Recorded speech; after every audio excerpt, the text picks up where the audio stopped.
എന്താണ് എത്ര പ്ലാസ്റ്റിക്കിൻ്റെ കുപ്പി അവിടെ കൊണ്ടിട്ട് ഇതിനാണെങ്കിൽ ഈ പഴയ സാമാനം വരുന്ന ആൾക്കാർ വന്ന കൊടുത്തൊക്കെ കൊടുത്തൂടെ? ഇത് ഇവിടെ ഇങ്ങനെ കൊണ്ട് നിറച്ചിരിക്കുന്നത് പഴയ സാമാനത്തിൻ്റെ പീഡിയമാതിരി പുല്ലും എന്താ ചെത്തുമില്ല. എന്താണ് ഇവിടുത്തെ കഥ? ചോദിക്കാനും പറയാൻ ആരെങ്കിലും ഉണ്ട്? ഇതൊക്കെ ഞാൻ തന്നെ ചെയ്യണ്ടേ? എന്താ മോനെ എങ്ങളെ മോളോ കുട്ടീൻ്റെ റിസൾട്ട് വന്നാ?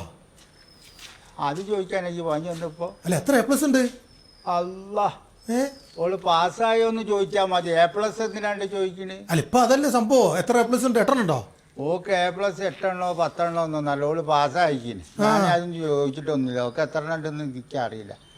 അല്ലെങ്കിൽ ഇപ്പോഴത്തെ കാലത്ത് എ പ്ലസ് എത്ര ഉണ്ട് അത് കഴിഞ്ഞതിന് ശേഷം ഈ പരീക്ഷ കഴിഞ്ഞതിന് വൈകി തന്നെ പിന്നെ എന്താണ് വാട്സപ്പിലാണ്. അവര് വാട്സപ്പിൽ ഗ്രൂപ്പിലിടൂ. അതിന് വേണ്ടിയിട്ടേക്ക് വന്ന് എല്ലായിടത്തും നമ്മള് റെസിഡൻസിന്റെ എല്ലായിടത്തും മേടിക്കുന്നുണ്ട്. ഇത് എ പ്ലസ് ഉണ്ടോ? എ പ്ലസ് ഉള്ള കുട്ടികളുടെ എല്ലായിടത്തും ഫോട്ടോ ഇട്ട് കൊടുക്കും. നിങ്ങളൊക്കെ എന്ത് പണിയാണ് ഇവിടെ ചെയ്യണേ? എല്ലാ കുട്ടികൾക്കും എ പ്ലസ് കിട്ടുമോ? കിട്ടാൻ പറ്റുമോ? പഠിക്കുന്നവരായിരിക്കും എല്ലാവരും പഠിക്കുന്നവരായിരിക്കും. എ പ്ലസ് കിട്ടാത്തായിട്ട് നിങ്ങൾ എന്താ ചെയ്യുക? നിങ്ങൾ ഒരു പല ആൾക്കാരും പരിപാടി എന്ന് പറഞ്ഞു കഴിഞ്ഞാൽ ഈ എ പ്ലസ് കിട്ടിക്കഴിഞ്ഞതിന് ശേഷം എ പ്ലസ് കിട്ടാത്ത വീട്ടിലെ കുട്ടികളുടെ അടുത്ത് പോയിങ്ങാണ്ട് അമ്മമാരുടെ അടുത്ത് ചെന്ന് പറയാം എൻ്റെ മോക്കൊക്കെ എ പ്ലസ് ആണ് കേട്ടോ, നിങ്ങളെ മോക്ക് കിട്ടിയോ എന്ന് പറയുമ്പോൾ അതിങ്ങൾക്ക് കിട്ടിയിട്ടുണ്ടാവില്ല. എന്നിട്ട് ഇവരങ്ങോട്ട് പോയി കഴിഞ്ഞാൽ കണ്ടു പഠിച്ചേ അവളെ കുട്ടിക്ക് ഫുള്ള് എ പ്ലസ്സാണ്. ഈ എന്തിനേന് പോയിന് സ്കൂളിൽ നിന്ന് പറഞ്ഞിട്ട് ഈറ്റിങ്ങളെ പീഡിപ്പിക്കുക അച്ഛനും അമ്മമാരും. അതുണ്ടാവും. അല്ലെങ്കിലും കുട്ടിക്ക് എ പ്ലസ് കിട്ടാനല്ലല്ലോ പൂതി, പിന്നെ അച്ഛനും അമ്മമാർക്കാണല്ലോ എ പ്ലസ് കിട്ടാനുള്ള പൂതി. ഓരോ സ്റ്റാറ്റസ് എടാ ഈ എ പ്ലസ് ഇതെന്നൊക്കെ പറഞ്ഞിട്ട് പണ്ട് കാലത്ത് നമ്മളൊക്കെ പഠിക്കുന്ന കാലത്ത് ഈ സാധനമൊന്നും ഇല്ലല്ലോ. പക്ഷെ ഈ എ പ്ലസ് കിട്ടുന്നത് മോശമാണ്. അത്ര അല്ല, എ പ്ലസ് കിട്ടുന്ന ഒരു മോശവുമില്ല. കുട്ടികൾ പഠിച്ചിട്ട് നല്ല തന്നെയാണ്. പഠിച്ചിട്ട് എ പ്ലസ് മേടിക്കുന്നൊക്കെ നല്ല എന്ന് വിചാരിച്ചിട്ട് എ പ്ലസ് കിട്ടാത്ത കുട്ടികൾ മോശക്കാരാന്നുള്ളൊരു ധാരണ ഉണ്ടല്ലോ, അതാദ്യം മാറ്റിയെടുക്കണം.